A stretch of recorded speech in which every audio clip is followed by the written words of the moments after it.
Bueno, buenas noches. Primero agradecer a la sociedad por la invitación. El día de hoy, según la charla programada, vamos a hablar de luxación protésica de cadera.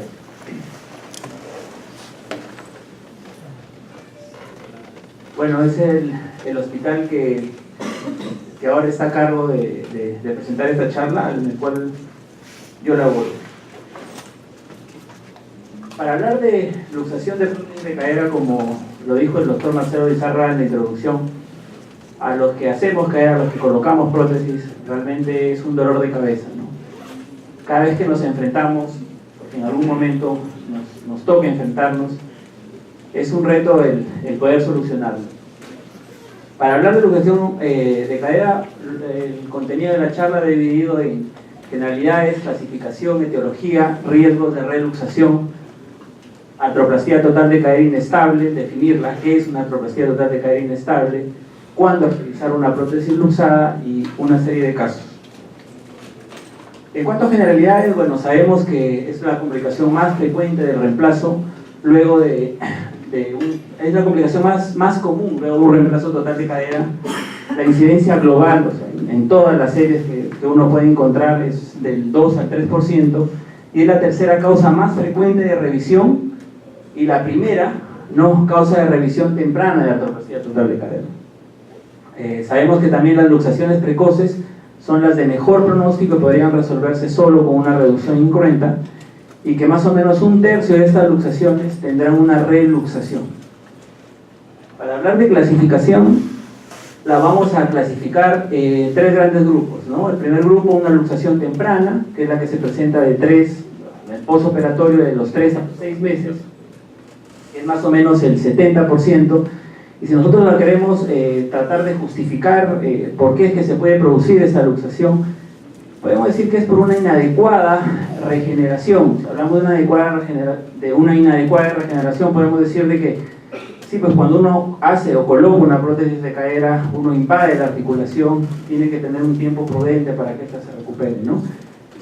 Hablar de una luxación secundaria, si la clasificamos en tiempo, la que se produce mayor a los 6 meses, hasta los 5 años, y generalmente es cuando el paciente ya tiene un inicio de su actividad, y una luxación tardía es la que se produce mayor a los 5 años, y generalmente se da por el desgaste del polietileno, ¿no? En este artículo presentado en el 2014, con un promedio de 11.3 años.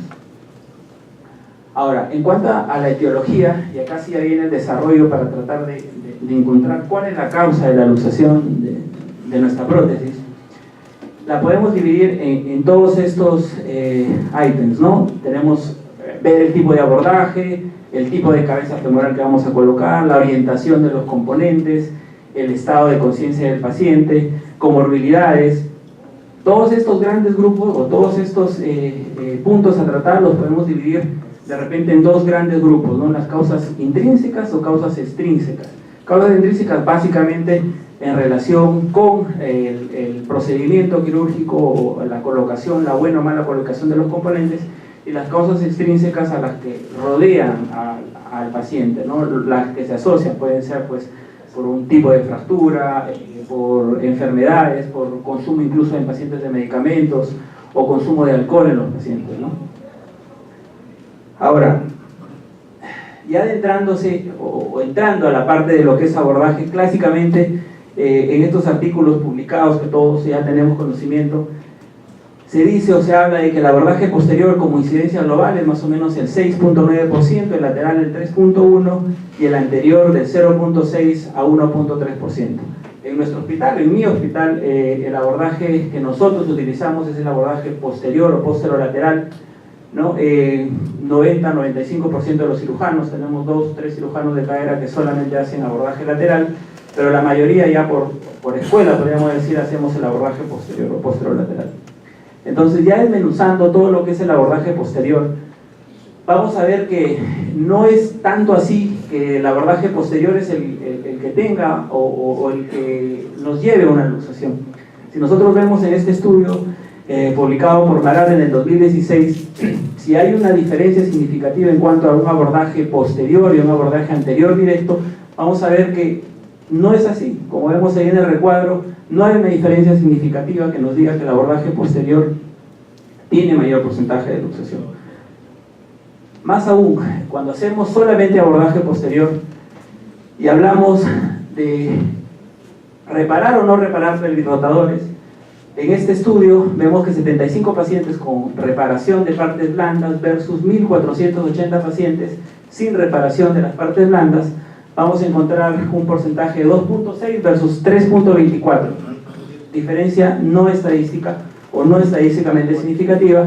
Sin embargo, si vemos la incidencia solamente de esos pacientes reparando o no reparando pelvirrotadores, ya estamos hablando de 2.6 versus 3.2, ¿no? Ahora, si esta reparación de pelvirrotadores lo asociamos o reparamos cápsula, que es lo que estamos haciendo en el hospital, si reparamos o no reparamos cápsula, en este trabajo vemos que 465 artroplastías totales de cadera por abordaje posterior por osteoartrosis, 246 repararon o hicieron una reparación con una reparación transmuscular, y el otro grupo reparación transósea, y se encuentra que hay una tasa de luxación de 1.7% en un año de seguimiento, no habiendo diferencia estadísticamente significativa en cuanto a reparar con reinserción en hueso o reinserción a partes blandas. Otra causa de luxación comprobada o para evitar o tener una menor tasa de luxación es el tamaño de la cabeza. O sea, el tamaño de la cabeza realmente de nuestra prótesis importa para evitar una luxación. Los estudios lo demuestran que sí, pero esta tasa o este diámetro, perdón, de la cabeza en este estudio, ¿no? Está en diámetros estadísticamente significativos, en diámetros mayores a 36 comparado con diámetros 28, ¿no? Ahora, ya en cuanto a la etiología y a la parte que nos corresponde a nosotros en la colocación de los componentes, ¿no? Inicialmente Lewinick habló de una zona o habla de una zona segura, y él presenta un estudio publicado en el JBJS en el año 78, ¿no? Donde hace una serie de casos de 300 pacientes, y él llega a la conclusión, y él nos habla, nos dice, una zona segura entre comillas, hablando de que la copa, una copa con una inclinación de 40 más menos 10 grados y una anteversión de 15 grados más menos 10, es una buena colocación de una copa, por lo tanto tenemos menor porcentaje de luxación. Esto realmente es cierto en el tiempo, según los estudios que se van presentando.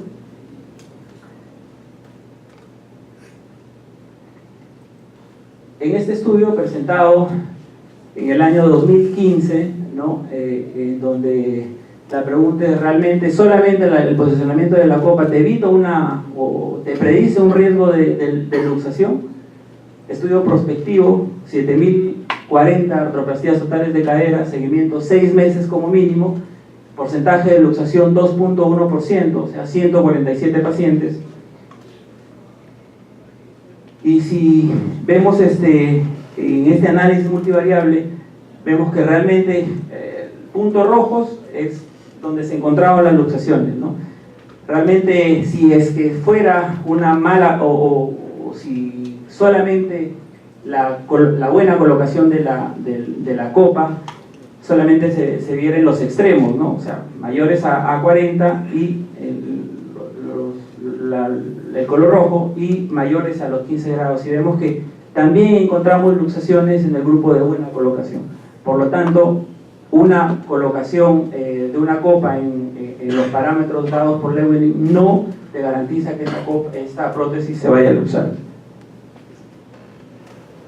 En cuanto al efecto ya no solamente de la copa sino de ambos componentes, lo que se conoce como la anteversión combinada. Si nosotros ya empezamos a combinar la copa con el vástago, vamos a encontrar o vamos a disminuir nuestro porcentaje de luxación. Bueno, este estudio nos habla de eso, ¿no? Definir la asociación de alineación femoral y acetabular como factores clínicos por subsecuente subluxación, Número de pacientes seguidos, 1553. Este estudio introduce el uso de la tomografía para medir y realmente la versión de ambos componentes, tanto el acetabular como el femoral. O sea, con una radiografía no es suficiente para tener la medición.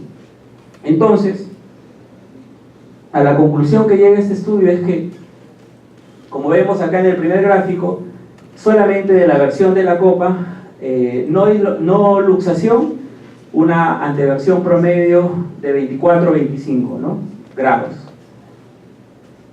Las que fueron a luxación anterior, versión mayor a 35, y las que fueron a luxación posterior, menor de 20, ¿no? Entonces, si vamos al componente femoral, ojo, todo esto es mediciones bajo tomografía, el margen se estrecha un poco más, ¿no? Las que no se luxan, promedio 40, las que se luxan anterior, vástago 42, y las que se luxan hacia anterior, menor de 35, entre 30 y 35.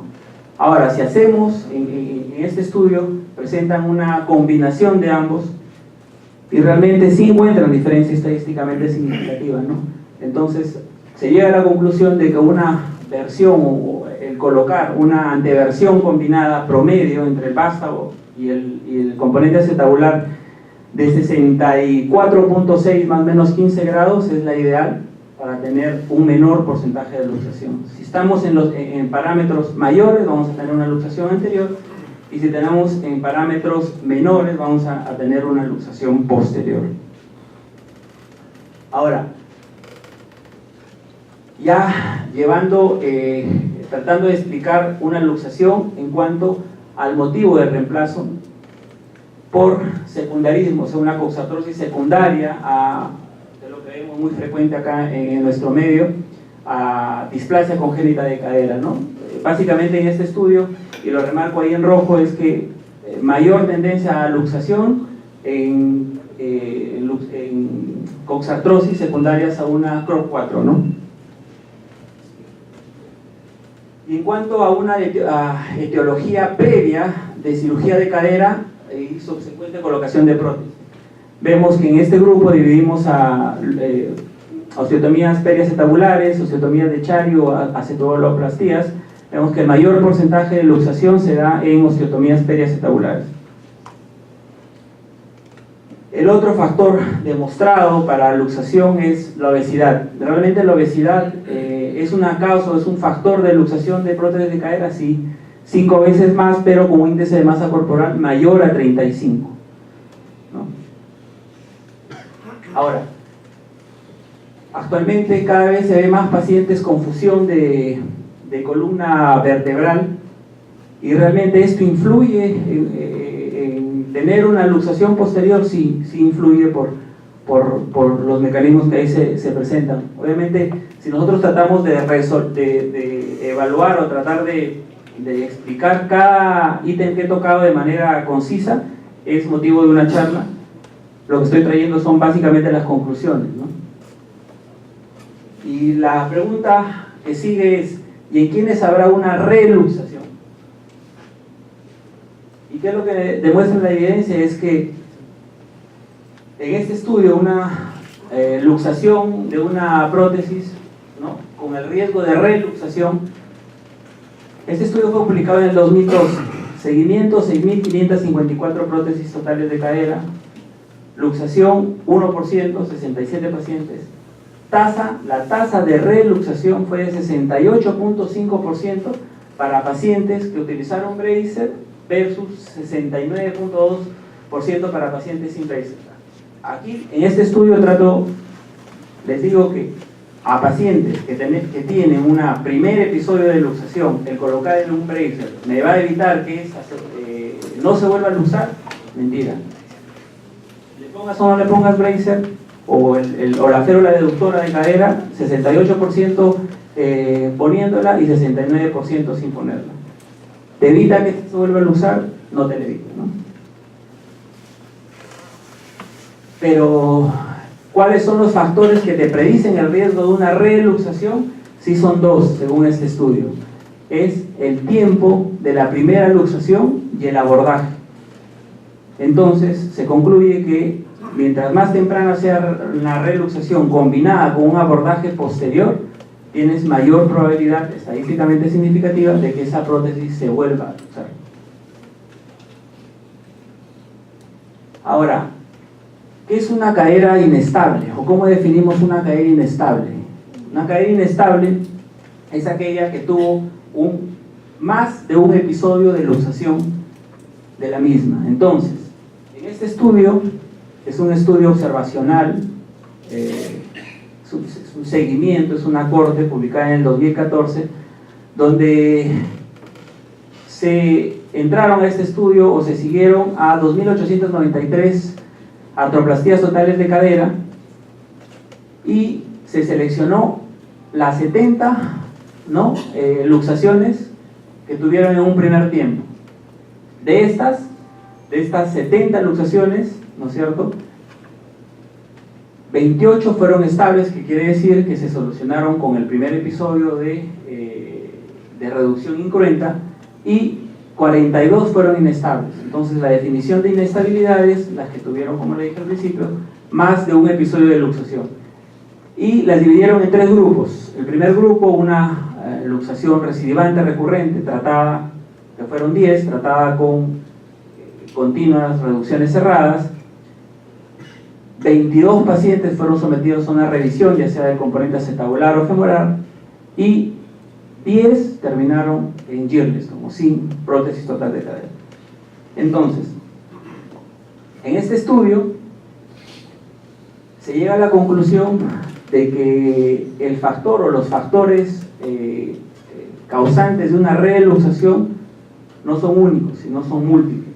O sea, el tener el riesgo de una luxación de una prótesis es multifactorial. Entonces, acá vemos, interesante acá los círculos en los cuales combinas el largo de la pierna, una prótesis que te queda con más de 1 centímetro de dismetría, con un offset disminuido, ¿no? Son 7 pacientes, una copa con inclinación menor de 35 o mayor de 55, combinado con un offset disminuido, o otros 2 factores asociados a riesgo de reluxación, ¿no?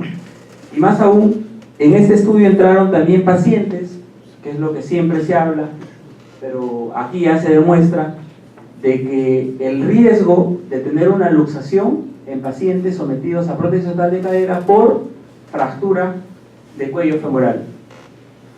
Pero ¿quiénes son los que tienen mayor riesgo? Son los pacientes que tienen este problema, o sea, que tienen la fractura de cadera asociada a un déficit cognitivo, ¿no? Y solamente en este estudio, como se ve, lo que estoy remarcando son los que tienen estadísticamente significación y los que tienen 2 o más factores de riesgo para los que hablamos anteriormente, para tener una luxación. Por lo tanto, se llega a la conclusión de que una cadera inestable se tiene mayor probabilidad de tener una reluxación en aquellos que tienen 2 o más factores asociados, y en pacientes con fractura de cadera con déficit cognitivo. ¿Qué opciones de implantes se disponen? Bueno, en realidad hay diferentes opciones. Perfecto. Tenemos las opciones de insertos con aumento de ceja, tenemos las prótesis o las copas constreñidas, ¿no es cierto? Cada una de ellas con diferentes diseños, pero dentro de todas, la que mayor durabilidad tiene en el tiempo, una supervivencia a los 8 años, son las copas de doble movilidad.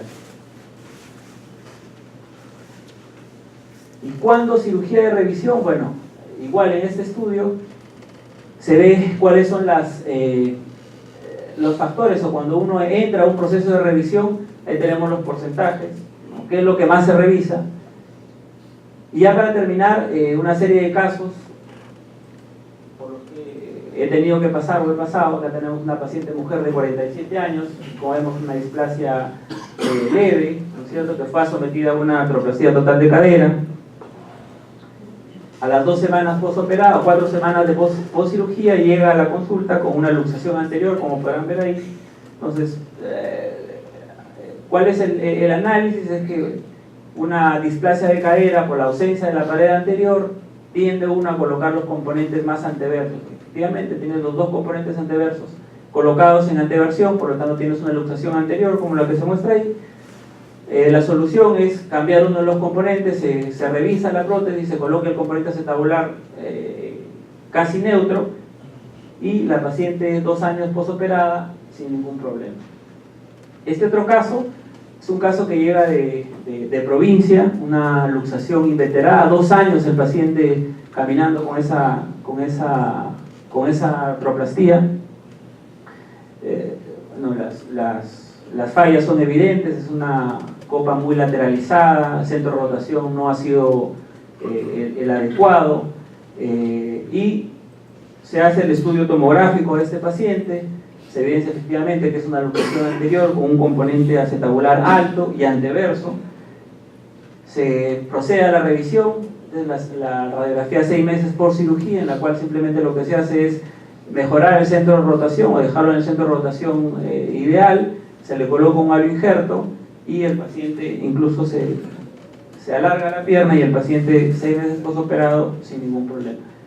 Y este último caso es una paciente mujer de 55 años, operada en principio con una prótesis de tantalo, la paciente va bien, 4 años postoperada, y es en ese momento en el cual te dice, bueno, tengo una artrosis en la otra cadera, ¿qué podemos hacer? Uno le propone una artroscopía de cadera, se le hace la artroscopía de cadera, aparentemente por una limpieza, una mujer de 55 años, bueno, otro tema a discutir.